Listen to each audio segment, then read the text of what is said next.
எல்லாருக்கும் வணக்கம் மக்களே. நான் உங்களில் ஒருவன் பேசுறேன். எல்லாரும் எப்படி இருக்கீங்க? எல்லாரும் நல்லா இருப்பீங்கன்னு நம்புறேன்.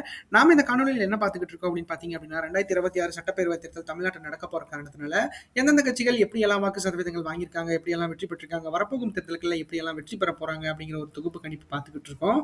அந்த வகையில நம்ம இன்னைக்கு பார்க்க போற தொகுதி என்னன்னு பார்த்தீங்க அப்படின்னா, திருவண்ணாமலை மாவட்டத்தில் இருக்க செங்கம் தொகுதி தான் பார்க்க போறோம். வாங்க நிகழ்ச்சிக்கு போலாம். அதுக்கு முன்னாடி நம்ம சேனலை சப்ஸ்கிரைப் பண்ணிக்கங்க மக்களே.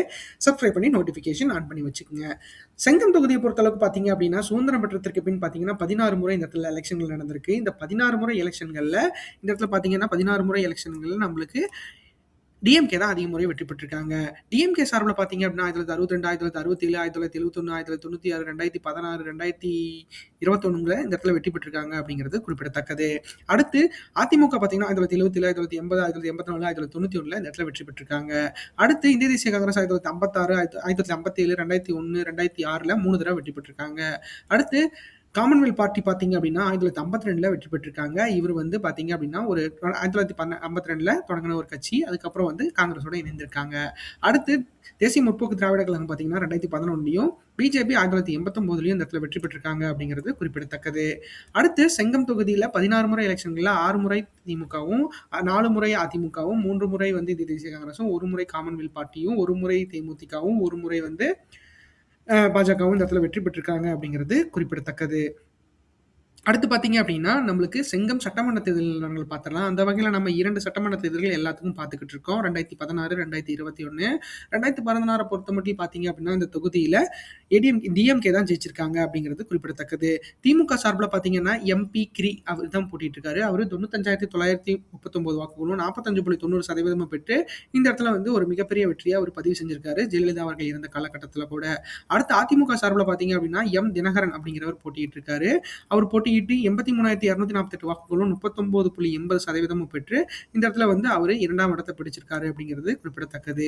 அடுத்து பாட்டாளி மக்கள் கட்சி சார்பில் சி முருகன் அப்படிங்கிறவர் போட்டிட்டு இருக்காரு. அவர் 15,114 வாக்குகளும் 7.2% பெற்று இந்த இடத்துல வந்து 3ஆம் இடத்தை பிடிச்சிருக்காங்க. அடுத்து மக்கள் நல கூட்டணி சார்பில் பார்த்தீங்க அப்படின்னா தேமுதிக தான் இந்த இடத்துல நின்று இருக்காங்க. அவங்க ஏ கலையரசி அப்படிங்கிறவங்க போட்டியிட்டு 8,007 வாக்குகளும் 3.8% பெற்று இந்த இடத்துல வந்து அவங்க 4ஆம் இடத்தை பிடிச்சிருக்காங்க.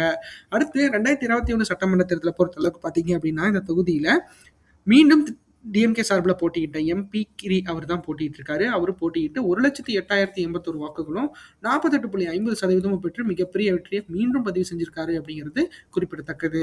அடுத்து அதிமுக சார்பில் பார்த்தீங்க அப்படின்னா எம்எஸ் நாணக்கண்ணு அப்படிங்கிறவங்க போட்டிட்டு இருக்காங்க. அவர் பார்த்தீங்க அப்படின்னா 96,551 வாக்குகள் 511 வாக்குகளும் 43.30% பெற்று இந்த இடத்துல வந்து அவங்க 2ஆம் இடத்தை பிடிச்சிருக்காங்க. நாம் தமிழர் கட்சி சார்பில் எஸ் வெண்ணிலா அப்படிங்கிறவங்க போட்டிட்டு இருக்காங்க. அவங்க 12,080 வாக்குகளும் 5.4% பெற்று இந்த இடத்துல வந்து அவங்க 3ஆம் இடத்தை பிடிச்சிருக்காங்க அப்படிங்கிறது குறிப்பிடத்தக்கது. ஆக மொத்தத்தில் பார்த்தீங்க அப்படின்னா டிஎம்கேயோட கோட்டையா இருக்குது மக்களே. பார்க்கலாம் இந்த 2026 எப்படி இருக்க போகுது அப்படின்ட்டு. அடுத்து செங்கம் மக்களவை தேர்தல் நிலவரங்கள் பார்த்துடலாம். அந்த வகையில் நம்ம 2 மக்களவை தேர்தல்கள் பார்த்துக்கிட்டு இருக்கோம். 2019, 2024. 2019 பொறுத்த மட்டும் பார்த்தீங்க அப்படின்னா இந்த தொகுதியில் திமுக தான் வெற்றி பெற்றிருக்காங்க. இது வந்து திருவண்ணாமலை மாவட்டத்தோட நாடாளுமன்ற தொகுதியாக வரும். அந்த வகையில் டிஎம்கே சார்பில் இந்த இடத்துல சிஎன் அண்ணாதுரை அவர்கள் தான் போட்டியிட்டு 1,23,180 வாக்குகளும் 57.94% பெற்று மிகப்பெரிய வெற்றியை பதிவு செஞ்சிருக்காங்க அப்படிங்கிறது குறிப்பிடத்தக்கது. அடுத்து அதிமுக சார்பில் பார்த்தீங்க அப்படின்னா எஸ் அக்ரி கிருஷ்ணமூர்த்தி அப்படிங்கிறவர் போட்டிட்டு இருக்காரு. அவரு 72,226 வாக்குகளும் 266 வாக்குகளும் 33.99% பெற்று இந்த இடத்துல வந்து அவர் 2ஆம் இடத்தை பிடிச்சிருக்காரு. அடுத்து ஒரு இண்டிபெண்டன்ட் கேண்டிடேட் 3ஆம் இடத்தை பிடிச்சிருக்காங்க. நாம் தமிழர் கட்சி 4ஆம் இடத்தை பிடிச்சிருக்காங்க. ரமேஷ் பாபு அப்படிங்கிறவங்க போட்டியிட்டு இந்த தொகுதியில் 4,793 வாக்குகளும் 2.25% பெற்று இந்த இடத்துல வந்து அவங்க 4ஆம் இடத்தை பிடிச்சிருக்காங்க. அடுத்து 2024 கடந்த ஆண்டு நடந்த தேர்தலை பொறுத்தளவுக்கு பார்த்தீங்க அப்படின்னா இந்த தொகுதியில் மீண்டும் வந்து டிஎம்கே சார்பில் சிஎன் அண்ணாதுரை அவர்கள் தான் போட்டியிட்டு வெற்றி பெற்றிருக்கிறாரு. அவர் 1,04,954 வாக்குகளும் 49.37% பெற்று இந்த இடத்துல வந்து அவர் வெற்றி பெற்றிருக்கிறாரு. அடுத்து பார்த்தீங்கன்னா ஏடிஎம்கே சார்பில் எம் கலிய பெருமாள் அப்படிங்கிறவர் போட்டிட்டு இருக்காரு. அவர் 60,862 வாக்குகளும் 28.63% பெற்று இந்த இடத்துல வந்து அவர் 2ஆம் இடத்தை பிடிச்சிருக்காரு அப்படிங்கிறது குறிப்பிடத்தக்கது. அடுத்து என்டிஏ சார்பில் இந்த இடத்துல பாஜக தான் நின்றுருக்காங்க. அவங்க அஸ்வத்தாமன் அப்படிங்கிறவர் போட்டியிட்டு அவர் 30,683 வாக்குகளும் 14.43% பெற்று இந்த இடத்துல வந்து அவங்க 3ஆம் இடத்தை பிடிச்சிருக்காங்க. அடுத்து நாம் தமிழர் கட்சி சார்பில் ரமேஷ் பாபு அவர் தான் போட்டிட்டு இருக்காரு. அவர் 16,088 வாக்குகளும் 7.57% பெற்று இந்த இடத்துல வந்து அவங்க 4ஆம் இடத்தை பிடிச்சிருக்காங்க அப்படிங்கிறது குறிப்பிடத்தக்கது. அடுத்து பார்த்தீங்க அப்படின்னா, நம்ம செங்கம் தொகுதி 4 தேர்தல் நிலவரங்கள் பார்த்துரலாம். அந்த வகையில 4 தேர்தலுக்குள்ள அதிமுக 2016ல 39.80%, 2019ல 39.99%, 2021ல 43.30%, 2024ல 28.63% பெற்று இந்த இடத்துல வந்து ஒரு தனிச்சு போட்டியிட்டா எவ்வளவு வாக்குகள் 30% வாக்குகள் வந்து அதிமுக கையில இருக்கிறதுங்கிறது நம்மளுக்கு உறுதிப்படா தெரியுது. ஆனா வெற்றி பெறும் அளவில் இருக்கிறதா அப்படிங்கிறத பார்த்தீங்க அப்படின்னா, திமுக கையில தான் மிகப்பெரிய அளவுல வாக்கு வங்கி இந்த இடத்துல இருக்கிறத நம்மளால உறுதியா சொல்ல முடியுது. அடுத்து டிஎம்கே சார்பில் பார்த்தீங்க அப்படின்னா 2016ல் 45.90%, 2019ல் 57.94%, 2021ல் 48.50%, 2024ல 49.37% பெற்று இந்த இடத்துல வந்து ஒரு வெற்றி பெறும் அளவிற்கு வாக்குகளை வந்து டிஎம்கே வச்சிருக்காங்க அப்படிங்கிறது குறிப்பிடத்தக்கது. ஆக மொத்தத்தில் பார்த்தீங்க அப்படின்னா டிஎம்கேவை பொறுத்தளவுக்கு பார்த்தீங்க அப்படின்னா டிவிகேங்கிற ஒரு கட்சி வந்தது காரணத்தினால மிகப்பெரிய அளவில் வாக்கு சரிவு ஏற்படுறதுக்கு வாய்ப்பு இருக்கு. ஏன்னா பார்த்தீங்கன்னா ஈரோட்டில் அவர் பேசினப்போ கூட டிஎம்கேவை மட்டும்தான் அவர் பேசியிருந்தாரு அப்படிங்கிறது குறிப்பிடத்தக்கது. ஸோ அந்த வகையில் பார்க்குறப்ப திருவண்ணாமலை மாவட்ட பொருளாளரும் மாவட்ட செயலாளருமான ஏவா வேலு அவர்கள் வந்து ஒரு 4 தொகுதிகள் அவரோட கண்ட்ரோல்ல வச்சிருக்காரு. ஸோ அந்த வகையில செங்கமும் அவர் இந்த தடவை வந்து மிகப்பெரிய அளவுல வந்து ஏன்னா இப்பதான் பக்கமா இளைஞரணி மாநாடெல்லாம் நடத்தி ஒரு சுமூகமான மாநாட முடிச்சு குடுத்தாங்க. ஸோ அந்த வகையில பார்க்குறப்ப இது எப்படி நடக்க போகுது? என்ன பண்ண போறாரு? டிஎம்கேவோட வாக்கு சதவீதங்கள் எங்கெல்லாம் எகறப்போகுது? எங்க தாழப்போகுது? அப்படிங்கிறத நம்ம பொறுத்திருந்து பார்க்கலாம். அடுத்து பார்த்தீங்க அப்படின்னா, நாம் தமிழரை பொறுத்தமட்டில் பார்த்தீங்க அப்படின்னா 2016ல 0.30%, 2019ல 2.25%, 2021ல 5.4%, 2024 7.57% பெற்று இந்த இடத்துல வந்து ஒரு குறிப்பிட்ட அளவு வாக்கு சொல்லுக்கும்படி இல்லைனாலும் அவங்களோட கேட்டகரிக்கு கொஞ்சம் அதிகமாகவே வாக்குகள் வாங்கியிருக்காங்க. ஸோ நாம் தமிழரை பொறுத்த மட்டும் பார்த்தீங்க அப்படின்னா அவங்களோட வாக்குகள் 2026ல எப்படி இருக்க போகுது அப்படிங்கிறத நம்ம பொறுத்திருந்து பார்க்கலாம். ஏன்னா கொஞ்சம் வாக்குகள் மேலே ஏறிச்சு அப்படின்னா மிகப்பெரிய அளவில் வந்து இந்த எதிர்காலத்தில் டிவிகே என்டிகே அப்படிங்கிற ஒரு ஒரு நம்ம ஒரு அதை எப்படி சொல்றது, எம்ஜிஆர், சிவாஜி, அப்புறம் ரஜினி, கமல், அஜித், விஜய், அப்புறமேட்டு பார்த்தீங்கன்னா தனுஷ் அண்ட் சிம்பு, அப்புறம் இந்த கேட்டகரிஸ்லாம் மாறிட்டே இருந்தாங்க. இப்போ பக்கமாக கூட பார்த்தீங்க அப்படின்னா மிகப்பெரிய அளவில் போட்டி முன்னணி நடிகர்களை சொல்லிட்டு இருக்காங்க. ஸோ வந்து கண்டிப்பாக ஒரு இடத்துல வந்து 2 பேர் இருக்கிறதுங்கிறது தெரிஞ்சு போச்சு. அது எப்படி இருக்க போகுது, என்ன பண்ணணும்? ஏன்னா ஏடிஎம்கே டிஎம்கேவோட 50 வருஷம், அவங்க 75 வருஷம், இவங்க ஒரு 50 வருஷம் எல்லாத்தையும் வந்து இவங்க பண்ணிட்டாங்க. ஸோ இதுக்கப்புறம் என்ன நடக்க போகுது அப்படிங்கிறத பார்க்கலாம். அடுத்து செங்கம் தொகுதி வாக்காளர்கள் நிலவரத்தை பற்றி பார்த்தலாம். அந்த வகையில் பார்த்தீங்கன்னா மொத்த வாக்காளர்களா 2,77,467 பேர் வாக்காளர்களா பதிவு செய்யப்பட்டிருக்காங்க. அதில் 1,37,467 ஆண்களும் 1,39,989 பெண்களும் இந்த இடத்துல வாக்காளர்களா பதிவு செய்யப்பட்டிருக்காங்க அப்படிங்கிறது குறிப்பிடத்தக்கது. மூன்றாம் பழைந்தவர்கள் 11 பேர் இந்த இடத்துல வாக்காளர்களா பதிவு செய்யப்பட்டிருக்காங்க அப்படிங்கிறது நம்மளுக்கு தெரியுது. அடுத்து வாக்காளர்களே ஏஜ் வைஸ் கேட்டகரியில பார்த்துடலாம். அந்த வகையில் பார்த்தீங்க அப்படின்னா ஒரு குறிப்பிட்ட 3 ஏஜ் சம்பந்தப்பட்ட இதை பார்த்துக்கிட்டு இருக்கோம். 18 வயசுல இருந்து 34 வயசு வரைக்கும் இருக்கீங்க யங்ஸ்டர்ஸ் பார்த்தீங்க அப்படின்னா 46,464 பேர் வந்து ஆண்களும் 47,316 பெண்களும் இந்த இடத்துல வாக்காளர்களா இருக்காங்க. 18 வயசுல இருந்து 34 வயசு வரைக்கும் இருக்கீங்க. 35 வயசுல இருந்து 54 வயசு வரைக்கும் இருக்கீங்க மிடில் ஏஜஸ் பார்த்தீங்க அப்படின்னா 58,836 ஆண்களும் 59,915 பெண்களும் இந்த இடத்துல வாக்காளர்களா பதிவு செய்யப்பட்டிருக்காங்க அப்படிங்கிறது குறிப்பிடத்தக்கது. 54 வயசுல இருந்து 65 வயசுக்கு மேல இருக்கீங்க பார்த்தீங்க அப்படின்னா 32,167 ஆண்களும் 32,757 பெண்களும் இந்த இடத்துல வாக்காளர்களா பதிவு செய்யப்பட்டிருக்காங்க அப்படிங்கிறது குறிப்பிடத்தக்கது. ஆக மொத்தத்தில் பார்த்தீங்க அப்படின்னா அந்த தொகுதியில் ஒரு குறிப்பிட்ட அளவு வாக்காளர்கள் வந்து யங்ஸ்டர்ஸாக இருக்கிறதுங்கிறது நம்மளுக்கு டிவிகேக்கும் என்டிகேக்கும் மிகப்பெரிய அளவில் ஒரு ஒரு வரப்பிரசாதமாக இருக்க போகுது. ஏன்னா யங்ஸ்டர்ஸோட நிலைமையை யங்ஸ்டர்ஸோட மனசை யார் வெல்றாங்களோ கண்டிப்பாக அவங்க ஆட்சி அமைக்கிறதுல மிகப்பெரிய அளவில் இருப்பாங்க அப்படிங்கிறது நம்மளுக்கு. ஏன்னா 1977 பார்த்தீங்க அப்படின்னா எம்ஜிஆர் அவர்கள் கட்சி ஆரம்பிச்சப்ப நிறைய யங்ஸ்டர்ஸ் தான் அவருக்கு சப்போர்ட்டாக இருந்தாங்க. ஸோ அந்த மாதிரி விஜய் அவர்களுக்கும் சீமான் அவர்களுக்கும் மிகப்பெரிய அளவில் ட்ரெண்ட் மாறுது அப்படிங்கிறத ஈரோடு மாவட்டத்தில் நடந்த அந்த விஜயமங்கலம் பக்கத்துக்கால நடந்த அந்த ஈரோடு மாவட்ட பிரச்சாரத்திலேயே வந்து விஜய் அவர்களுக்கு மிகப்பெரிய அளவில் ஆர்ப்பரியமான கூட்டங்கள் வந்திருந்தது. ஸோ அதெல்லாம் வச்சு பார்க்குறப்ப பார்த்தீங்க அப்படின்னா யங்ஸ்டர்ஸோட ஏன்னா அவங்கெல்லாம் பார்த்தீங்க அப்படின்னா மிகப்பெரிய அளவில் வந்து யாரோட ஈடுபாடும் இல்லாம தன்னோட ஈடுபாடு அதாவது தான் முன்னேற்றத்துக்காக வந்திருக்கிறாங்க அப்படிங்கிறது நம்மளுக்கு ஒரு நல்ல விஷயமா இருக்கு. பார்க்கலாம் அதை வந்து எப்படி விஜய் அவர்கள் வந்து கேரி ஓவர் பண்ணிட்டு போறாரு, அதை எப்படி வெற்றி பெறும் அளவிற்கு அவர் பண்ண போறாரு அப்படிங்கிறத நம்ம பொறுத்திருந்து பார்க்கலாம். அடுத்து பார்த்தீங்க அப்படின்னா நம்மளுக்கு செங்கம் தொகுதி வாக்குப்பதிவு சதவீதம் இந்த 8 ஆண்டுகள்ல எப்படி 8 தேர்தல்கள்ல எப்படி இருந்துச்சு அப்படிங்கிறத பார்த்துடலாம். 1989 60.40%, 1991 67.50%, 1996 67.10%, 2001 64.40%, 2006 71.30%, 2011 84.30%, 2016 84.20%, 2021 84.70% இந்த இடத்துல வாக்குகள் பதிவாயிருக்கு. 2026 தேர்தல் வாக்குப்பதிவு எதிர்பார்ப்பு சதவீதத்தை பொறுத்த அளவுக்கு பார்த்தீங்க அப்படின்னா 84.40% வாக்குகள் வந்து இந்த இடத்துல பதிவாகிறதுக்கு வாய்ப்புகள் இருக்கிறத நம்மளால ஒரு அசைன்மெண்ட் அதாவது ஒரு தான் சொல்ல முடியும். ஸோ பார்க்கலாம். எப்படி இருக்க போது, என்ன பண்ண போறாங்க அப்படிங்கிறத பொறுத்திருந்து பார்க்கலாம். கண்டிப்பா மக்களே 100% வாக்குகள் நீங்க செலுத்தணும் அப்படிங்கிறது தான் என்னோட ஒரு தாழ்மையான வேண்டுதல் கூட. கண்டிப்பா நீங்க அத பண்ணி குடுப்பீங்கன்னு எனக்கு எந்த ஒரு அ ஆட்சேபனையும் இல்ல. கண்டிப்பா நீங்க பண்ணி குடுத்து நம்மளுக்கு கண்டிப்பா ஒரு வெற்றி பெறும் அளவிற்கு வாக்குகள வந்து நீங்க குடுப்பீங்க அப்படிங்கிறதுல எந்த ஒரு ஐயமும் இல்ல. அடுத்து செங்கம் தொகுதி வாக்கு எதிர்பார்ப்பு 2026 பொறுத்தமட்டில் எப்படி இருக்கும் அப்படிங்கிறத நம்ம பார்த்துரலாம். அந்த வகையில பார்த்தீங்க அப்படின்னா, இந்த இப்போதைக்கு செங்கம் தொகுதிய பொறுத்தளவுக்கு இழுபறி தொகுதியா இருக்கிறதுக்கு மிகப்பெரிய அளவுல வாய்ப்பு இருக்கு. ஏன்னா, செங்கம் தொகுதிய பொறுத்தளவு பார்த்தீங்க அப்படின்னா, அதிமுகவும், திமுகவும் மிகப்பெரிய அளவுல போட்டியில இருக்காங்க. ஸோ அந்த வகையில பார்க்குறப்ப இது மிகப்பெரிய இழுபறி தொகுதியா இருக்கிறதுக்கு கொஞ்சம் குறைந்தபட்சம் வாய்ப்பு இருக்கிறத நம்மளால உறுதியா சொல்ல முடியும். அந்த வகையில பார்த்தீங்க அப்படின்னா, இந்த இடத்துல ஏடிஎம்கே வெற்றி பெறுவதற்கு வாய்ப்புகள் இருக்கிறத நம்மளால சொல்ல முடியும். ஆக மொத்தத்தில பார்த்தீங்க அப்படின்னா 38.70% 91,063 வாக்குகளுக்கு மேல பெறுவதற்கு வாய்ப்புகள் இருக்கிறத நம்மளால சொல்ல முடியும். ஏன்னா ஏன்னா இந்த இடத்துல பார்த்தீங்க அப்படின்னா ஏடிஎம்கே பொறுத்தளவுக்கு பார்த்தீங்கன்னா திருவண்ணாமலை மாவட்டத்தில மிகப்பெரிய தொகுதிகள வந்து அவங்க கைப்பற்றலனாலும் போன தடவ 2021 தேர்தல் பார்த்தீங்க அப்படின்னா அவங்களுக்கு மிகப்பெரிய சவாலா இருந்துச்சு. ஸோ அந்த தேர்தல்லயே இவங்க மிகப்பெரிய வாக்குகள வந்து வாங்கியிருக்காங்க அப்படிங்கிறது நம்மளுக்கு தெரிஞ்ச விஷயம் தான். 2024 தேர்தல்ல கூட ஒப்பிட்டு பார்த்தீங்க அப்படின்னா மிக க்ளோஸரா வந்திருக்காங்க. ஸோ இந்த தடவ பார்த்தீங்க அப்படின்னா, திமுக மேல இருக்கிற அந்த அதிருப்தி காரணமாக, கொஞ்சம் வாக்குகள் வந்து கொஞ்சம் அதிகமா கிடைக்கிறதுக்கு வாய்ப்புகள் இருக்கிறத நம்மளால உறுதியா சொல்ல முடியும். ஆக மொத்தத்தில பார்த்தீங்க அப்படின்னா, இந்த தொகுதியில வந்து ஒரு குறைந்தபட்ச வாக்குகளான ஒரு 38.70% வாக்குகள் வந்து கிடைக்கிறதுக்கு வாய்ப்புகள் இருக்கிறத நம்மளால சொல்ல முடியும். அது எப்படி என்ன நடக்க போகுது, யார் என்ன பண்ண போறாங்க அப்படிங்கிறத பொறுத்திருந்து பார்க்கலாம்.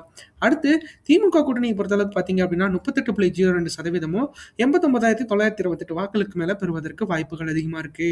க்ளோஸ் பார்த்தீங்க அப்படின்னா, ஒரு 1000 வாக்குகள் வித்தியாசத்துல தான் இந்த வெற்றி தோல்விகள் நடக்கப் போகுது அப்படிங்கிறது நம்மளுக்கு உறுதியா தெரிஞ்சிருச்சு. ஏன்னா, செங்கம் தொகுதிய பொறுத்தளவுக்கு பார்த்தீங்க அப்படின்னா, அதிமுக, திமுக இடையே மிகப்பெரிய இழுபறி இருக்க போகுது. ஏன்னா, இந்த 2026 எலக்ஷன பொறுத்தளவுக்கு பார்த்தீங்க அப்படின்னா, ஏன் இழுபறின்னு சொல்றேன் அப்படின்னா, தமிழகத்துக்கு புது வரவா வந்திருக்க தமிழக வெற்றிக் கழகத்தோட நிலை மிகப்பெரிய அளவுல மாறிக்கிட்டு இருக்கு. ஸோ அந்த வகையில பார்த்தீங்க அப்படின்னா, விஜய் அவர்கள் தமிழ்நாட்டு மக்கள மீட் பண்ண அவரோட ரசிகர்களோட கூட்டத்த விட தொண்டர்களோட கூட்டம் மிகப்பெரிய அளவுல அதிகமா இருக்கு. இவருக்கு வாய்ப்பளித்தே ஆக வேண்டும் அப்படி ஏன்னா நான் டிவில பார்க்கிறதா சொல்றேன். நான் நேர்ல போய் பார்க்கல. கண்டிப்பா ஏன்னா எல்லாத்தையும் உடனுக்குடனே காட்டுறதுக்கு இங்க நெறைய நியூஸ் சேனல்ஸ் வந்துட்டாங்க. ஸோ அந்த வகையில பார்க்கிறப்ப பார்த்தீங்கன்னா மக்களே, ஒரு டிஸ்ட்ரிக்ட்ல அவங்களால 1,00,000 பேர திரட்ட முடியுது அப்படின்னா, எந்த ஒரு இது இல்லாம திரட்ட முடியுது அப்படின்னா, அவைங்க வெற்றி பெறும் அளவிற்கு வந்து போராடுவாங்க அப்படிங்கிறதுல எந்த ஒரு ஐயமும் இல்ல. ஆனா வெற்றி பெறுவாங்களா அப்படிங்கிறது தான் மிகப்பெரிய கேள்விக்குறியா இருக்கு. இந்த தொகுதியில இந்த தொகுதிய பொறுத்தளவுக்கு பார்த்தீங்க அப்படின்னா, திமுக கூட்டணிக்கு என்னதான் பவர் இருந்தாலும், இந்த தடவ திமுக கூட்டணியிலிருந்து தமிழக வெற்றிக் கழகம் நிறைய வாக்குகள வந்து அவைங்க எடுக்க போறாங்க அப்படிங்கிறது நம்மளுக்கு உறுதியா தெரிஞ்சிருச்சு. எப்படி வந்து 2016ல ஒரு 4 முனை போட்டி இருந்துச்சோ, எப்படி வந்து திமுகவோட வெற்றிய பாட்டாளி மக்கள் கட்சி தடுத்ததோ, அதுபோல வந்து இப்ப வந்து டிவிகே வந்திருக்கு. ஸோ எந்த அளவுக்கு வந்து டிஎம்கேவோட வாக்குகள் சரிய போகுது அப்படிங்கிறத நம்ம பொறுத்திருந்து பார்க்கலாம். நம்மளோட அசம்ப்ஷன் படி கண்டிப்பா பார்த்தீங்கன்னா இந்த தொகுதி இழுபறியா இருக்க வாய்ப்புகள் இருக்கு.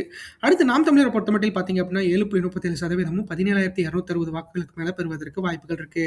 ஏன்னா நாம் தமிழர பொறுத்தமட்டில் பார்த்தீங்க அப்படின்னா, இந்த தொகுதியில குறைந்தபட்ச வாக்குகள் தான் எல்லா இடத்துலயும் வாங்கிட்டு இருந்தாங்க. ஏன்னா கடந்தவங்க மீட் பண்ண 4 தேர்தல்லயும் பார்த்தீங்க அப்படின்னா, அவங்க குறைந்தபட்ச வாக்குகள் தான் வாங்கிட்டு இருந்திருக்காங்க. ஸோ அந்த வகையில பார்க்குறப்ப இந்த தடவையும் ஏன்னா போன தடவ மாரி அவங்களுக்கு ஒரு கிரேஸ் இல்ல. ஏன்னா தமிழக வெற்றிக் கழகத்தோட வருகையால நாம் தமிழர் கட்சிக்கு சிறு அளவில பாதிப்பு இருந்தாலும், அந்த அளவுக்கு வாக்குகள் வந்து சரியாது. பட் ஆனா அதுக்கான போன எலக்ஷன விட இந்த எலக்ஷன்ல 1% to 2% வாக்குகள் அதிகமாக தான் எல்லா இடத்துலயும் கிடைக்கும் அப்படிங்கிறதுல எந்த ஒரு ஐயமும் இல்ல. ஏன்னா இந்த தொகுதிய பொறுத்தளவுக்கு பார்த்தீங்க அப்படின்னா, மிகப்பெரிய அளவுல வந்து சப்போர்ட்டா இருக்கிறது டிஎம்கே தான். ஆனா டிஎம்கே என்னதான் கன்டினியூஸா அந்த இடத்துல வெற்றி பெற்றிருந்தாலும், அதாவது எம்ஜிஆர் அவர்கள் வந்தப்போ எப்படி கன்டினியூஸா வெற்றி பெற்றாங்களோ, அதுக்கப்புறம் செல்வி ஜெயலலிதா அவர்களால முதல் தேர்தல தவிர மித்த எந்த தேர்தல்லயும் வெற்றி பெற முடியலைங்கிறத நம்ம பின்னாடி பார்த்தோம். ஆனா 2011 தேர்தல்ல கண்டிப்பா வந்து அதாவது தேமுதிக வெற்றி பெற்றிருக்காங்க. அப்போ வந்து ஜெயலலிதா அவர்களோட வெற்றி வந்து இந்த இடத்துல பதிவாயிருக்கு அப்படிங்கிறது தான் அர்த்தம். ஸோ அந்த வகையில பார்க்குறப்ப பார்த்தீங்க அப்படின்னா, இந்த இடத்துல கூட்டணின்னு செயல்படுறவங்களுக்கு மிகப்பெரிய அளவுல வாய்ப்பு இருக்கு. நாம் தமிழர் கூட்டணிகள பற்றி எப்பயுமே யோசிக்க மாட்டாங்க அப்படிங்கிறது நம்மளுக்கு தெரிஞ்ச விஷயம் தான். ஸோ அந்த அளவுக்கு 7.37% 17,260 வாக்குகளுக்கு மேல தான் பெறுவதற்கு வாய்ப்புகள் இருக்கு. பார்க்கலாம் அது எப்படி எவ்வளோ அதிகமா என்னோட கணிப்பு வந்து நான் சொல்லிட்டேன். என்னோட எதிர்பார்ப்பு சொல்லிட்டேன். கண்டிப்பா வந்து காலநிலை கண்டிப்பா மாறத்தான் செய்யும். எல்லாத்தாலயும் அக்யூரேட்டா முன்னாடி நடக்கிறத பின்னாடி சொல்றதுக்கு யாராலயும் முடியாது. ஸோ பார்க்கலாம். அது எப்படி நடக்குது? பின்னாடி என்ன நடக்குதுங்கிறது முன்னாடி நான் சொல்றதுக்கு நான் ஒண்ணும் அறிஞர் கிடையாது. இருந்தாலும் மக்களுக்கு தெரியப்படுத்துறது என்னோட கடமை. அடுத்து தமிழகத்துக்கு புதுவரவா வந்திருக்க தமிழக வெற்றி கழகத்தோட நிலைய பொறுத்தளவுக்கு, நம்ம வச்சிருக்கிற வயது வித்தியாசங்கள பார்க்கிறப்போ, அவங்களுக்கு கூடுன கூட்டங்கள் எல்லாத்தையும் ஒண்ணு வச்சு பார்க்கிறப்ப பார்த்தீங்க அப்படின்னா, அதாவது ஒரு தொகுதியில இந்த தொகுதியில எத்தன பேர் இருக்காங்க? இந்த தொகுதியில மொத்தம் 2,77,000 மக்கள் இருக்காங்க. இதுல நம்மளுக்கு போலாக போறது பார்த்தீங்க அப்படின்னா 85%. ஸோ இந்த வாக்குகள வச்சு பார்க்கிறப்ப பார்த்தீங்க அப்படின்னா, 13% வாக்குகள் வந்து 30,812 வாக்குகள் வந்து இந்த இடத்துல பதிவாகறதுக்கு வாய்ப்புகள் அதிகமா இருக்கு. நீங்க கேட்கலாம், ஒரு செங்கம் தொகுதியில 30,000 மக்கள் தான் ஓட்டு போடுவாங்களான்னு நெறைய பேர் கமெண்ட்ல கேட்கிறீங்க. எங்கிட்ட 55,000 பேர் இருக்காங்க, 1,00,000 பேர் இருக்காங்க. ஆனா, அந்த தொகுதியில அந்த இடத்துல வாக்காளர்களா இருக்காங்களாங்கிறது தான் மிகப்பெரிய அளவுல. ஏன்னா, இப்ப ஈரோட்ல 1,00,000 பேர் கூடுறாங்க அப்படின்னா, அந்த 1,00,000 பேரும் பார்த்தீங்க அப்படின்னா, திருப்பூர் மாவட்டத்துல 8 தொகுதி இருக்கு. ஈரோடு மாவட்டத்துல ஒரு 6 தொகுதி இருக்கு. மொத்தம் 14 தொகுதியோட சேர்ந்த மக்கள் தான் இந்த இடத்துல இருந்தாங்க. ஸோ பார்க்கலாம் அது எப்படி நடக்க போகுது, என்ன பண்ண போறாங்க அப்படிங்கிறத பொறுத்திருந்து பார்க்கலாம். அடுத்து 2026 தமிழ்நாடு தேர்தல் கூட்டணி எதிர்பார்ப்பை பொறுத்தளவுக்கு செங்கம் தொகுதியில எப்படி இருக்கும் அப்படிங்கிறத பார்த்துடலாம். நம்ம மேற்கூறிய வாக்குகள்லாம் கிடைக்கணும் அப்படின்னா, இந்த மாரி அதிமுக கூட்டணியில பாஜக, பாமக, தேமுதிக, தமிழ் மாநில காங்கிரஸ்லாம் இருந்தாங்க அப்படின்னா 38.70% வாக்குகள் வாங்குறதுக்கு வாய்ப்புகள் இருக்கு. அதிமுக கூட்டணியை பொறுத்தளவுக்கு பார்த்தீங்க அப்படின்னா, பாஜகவும், தமாகவும் அதாவது என்டிஏ கூட்டணியில இருக்கிற பாமகவை தவிர மித்த எல்லாருமே வந்து அவங்களோட இருக்காங்க அப்படிங்கிற மாரி அங்க பேசிட்டு இருக்காங்க. ஸோ அந்த வகையில பார்த்தீங்க அப்படின்னா, டிடிவி தினகரன் அவர்களும், ஓபிஎஸ் அவர்களும் பாஜக சார்பில களமிறங்குறதுக்கான வாய்ப்புகள் அதிகமா இருக்கிறத நம்மளால உறுதியா சொல்ல முடியும். ஏன்னா, அவங்கள பொறுத்தமட்டில் பார்த்தீங்க அப்படின்னா, ஃபர்ஸ்ட் விஜய் அவர்களோட கட்சியில இணையிற மாரி இருந்துச்சு. பட் ஆனா செங்கோட்டையன் அவர்கள் போனதுக்கப்புறம் பார்த்தீங்க அப்படின்னா, மிகப்பெரிய அளவுல வந்து நம்ம இங்க இருக்கிறது தான் நல்ல மதிப்பு அப்படிங்கிற மாரி உணர்ந்துட்டு இருக்காங்கன்னு நெனைக்கிறேன். ஸோ அந்த வகையில மிகப்பெரிய மௌனத்த வந்து ஓபிஎஸ் அவர்களும், டிடிவி தினகரன் அவர்களும் அவிங்க குடுத்துருக்காங்க. ஸோ தினகரன் அவர்களுக்கு பார்த்தீங்க அப்படின்னா, தனி கட்சி இருக்கு. ஸோ ஓபிஎஸ் அவர்கள் வந்து ஒரு அமைப்பு குழு மாரி தான் வச்சிருக்காரு. ஒரு அமைப்பு தான் வச்சிருக்காரு. ஸோ கண்டிப்பா அவரும் ஒரு கட்சி தொடங்கி கண்டிப்பா வந்து இவங்களோட ஜாயின் பண்ணுவாங்க அப்படிங்கிறதுல எந்த ஒரு ஐயமும் இல்ல. ஏன்னா, இப்போ வரைக்கும் டாக்ஸ் போயிட்டு இருக்கிறத பார்த்தீங்க அப்படின்னா, பாஜக கூட்டணி பாமகவோட சேர்ந்து 100 தொகுதிகளை கேட்கிறதா அப்படிங்கிறத பேசிட்டு இருக்காங்க. ஸோ பாமக இவங்களோட இணைந்தாங்க அப்படின்னா, கண்டிப்பா அவங்களுக்கு ஒரு 30 தொகுதியும், பாஜக கூட்டணிக்கு 70 தொகுதிக்கு பக்கமா, அதாவது என்டிஏ கூட்டணிக்கு கிடைக்கிறதுக்கு வாய்ப்புகள் இருக்கு. அப்படி கிடைச்சு வந்துச்சு அப்படின்னா 38.70% வாக்குகள் வாங்குறதுக்கு அதிமுக கூட்டணிக்கு வாய்ப்பு இருக்கிறத நம்மளால உறுதியா சொல்ல முடியும். அடுத்து திமுக கூட்டணியை பொறுத்தளவுக்கு பார்த்தீங்க அப்படின்னா, இந்திய தேசிய காங்கிரஸ், சிபிஎஸ், சிபிஎம், விடுதலை சிறுத்தைகள் கட்சி, மக்கள் நீதி மய்யம் போன்ற கட்சிகள்லாம் இருக்க காரணத்தினால, இந்த இடத்துல மதிமுகவும் அவங்களோட தான் இருக்காங்க. ஸோ 38.02% வாக்குகள் வந்து இந்த தொகுதி இழுபறியா இருக்கிறதுக்கு வாய்ப்புகள் அதிகமா இருக்கு. ஏன்னா திமுகவோட கோட்டையா இருக்கிற இந்த தொகுதியை இந்த தடவை அதிமுக கூட்டணி பெறுவதற்கான வாய்ப்புகள் வந்து இந்த இந்த கட்சிகள்லாம் ஒன்றிணைந்தாங்க அப்படின்னா, அதுக்கு கிடைக்கிறதுக்கு வாய்ப்புகள் அதிகமா இருக்கிறத நம்மளால உறுதியா சொல்ல முடியும். ஆக மொத்தத்துல திமுக கூட்டணிக்கு மிகப்பெரிய ஒரு அடிய வந்து அதிமுக கூட்டணி அதாவது கூட்டணி சேர்ந்தாங்க அப்படின்னா, ஒரு இந்த மாதிரியான வாக்குகள் மாறுறதுக்கு வாய்ப்புகள் அதிகமா இருக்கிறத உறுதியா சொல்ல முடியும். ஏன்னா 2024 தேர்தலை பொறுத்தளவுக்கு பார்த்தீங்க அப்படின்னா, தனிச்சு போட்டியிட்ட அதிமுகவோட கிராஃப் வேற மாரி இருக்கும். என்டிஏ கூட்டணியோட கிராஃப் வேற மாரி இருக்கும். ஸோ அந்த அளவுக்கு பார்த்தீங்க அப்படின்னா, கிட்டத்தட்ட 15 தொகுதிகள் டூ 20 தொகுதிகள வந்து அதிமுக கூட்டணி என்டிஏவோட சேர்ந்திருந்தாங்க அப்படின்னா, அதிமுகவோட என்டிஏ சேர்ந்திருந்தாங்க அப்படின்னா, அதிமுக கூட்டணி மிகப்பெரிய அளவுல வந்து 2024 நாடாளுமன்ற தேர்தல சந்திச்சு வெற்றி பெற்றிருந்திருக்கலாம். பட் அதெல்லாம் நடக்காம போன காரணத்தினால, நம்மளுக்கு ஒரு டேட்டா கிடைச்சிருக்கு மக்களே. ஏன்னா அதிமுகவோட பலம் எவ்வளோ இருக்கு? அவங்களோட நிலைமை இப்ப எப்படி இருக்கு? அப்படிங்கிறத நம்மளால கணிக்க முடிஞ்சதுக்கான காரணமே வந்து அந்த தொகுதிகள் தான். ஸோ அந்த வகையில பார்க்குறப்ப பார்த்தீங்க அப்படின்னா 2024 தேர்தல் மிகப்பெரிய அளவுல ஒரு கான்ஃபிடென்ட்டா வந்து என்டிஏ கூட்டணிக்கும் அட் தி சேம் டைம் இவங்க அதிமுகவுக்கும் குடுத்துருக்கு அப்படிங்கிறதுல எந்த ஒரு ஐயமும் இல்ல. அடுத்து நாம் தமிழரை பொறுத்தமட்டில் பார்த்தீங்க அப்படின்னா 7.37% வாக்குகள் வாங்குறதுக்கு வாய்ப்புகள் இருக்கு. நாம் தமிழரை பொறுத்தமட்டில் பார்த்தீங்க அப்படின்னா, எல்லா தொகுதியிலும் அவங்க ஒரு கணிசமான வாக்குகள வந்து நிலையா பெற்றுட்டு இருக்காங்க. ஆனா அது வெற்றி பெறும் அளவிற்கு இருக்கா அப்படிங்கிறது மிகப்பெரிய கேள்விக்குறியா இருக்கு. ஏன்னா, அவங்கள பொறுத்தளவுக்கு பார்த்தீங்க அப்படின்னா, டபுள் டிஜிட்ல ஒரு 15 டூ 20 தொகுதிகள் தான் வச்சிருக்காங்க. மத்தபடி பார்த்தீங்கன்னா, எல்லா தொகுதியிலும் கணிசமான வாக்குகள் தான் பெற்றிருக்காங்க. ஆனா சீமான் அவர்கள பொறுத்தளவுக்கு பார்த்தீங்க அப்படின்னா, நாங்க தனிச்சு தான் போட்டியிட போறோம் அப்படிங்கிறத அவர் உறுதியா தெரிவித்த காரணத்தினால, இந்த தொகுதியில 7.37% இருக்கு. கூட்டணின்னு பார்த்தீங்க அப்படின்னா, அதிமுக கூட்டணியோட தமிழகம் நாம் தமிழர் கட்சி இணைந்தாங்க அப்படின்னா, மிகப்பெரிய அளவுல வெற்றி வித்தியாசங்கள் அதிமுகவோடதும் இருக்கும். தமிழகம் நாம் தமிழர் கட்சிக்கும் இருக்க வாய்ப்புகள் அதிகமா இருக்கு. அடுத்து தமிழகத்துக்கு புது உறவா வந்திருக்க தமிழக வெற்றி கழகத்தோட நிலை பொறுத்த அளவுக்கு பார்த்தீங்க அப்படின்னா, நம்ம ஏஜ் வைஸ் கேட்டகரி வாக்காளர்களை பிரிச்சப்போ நம்மளுக்கு இருக்கிறது என்னன்னா 13.16% வாக்காளர்கள் வந்து அதாவது மினிமமா வாக்குகள் வந்து இவருக்கு இது கிடைக்கிறதுக்கு வாய்ப்புகள் இருக்கு.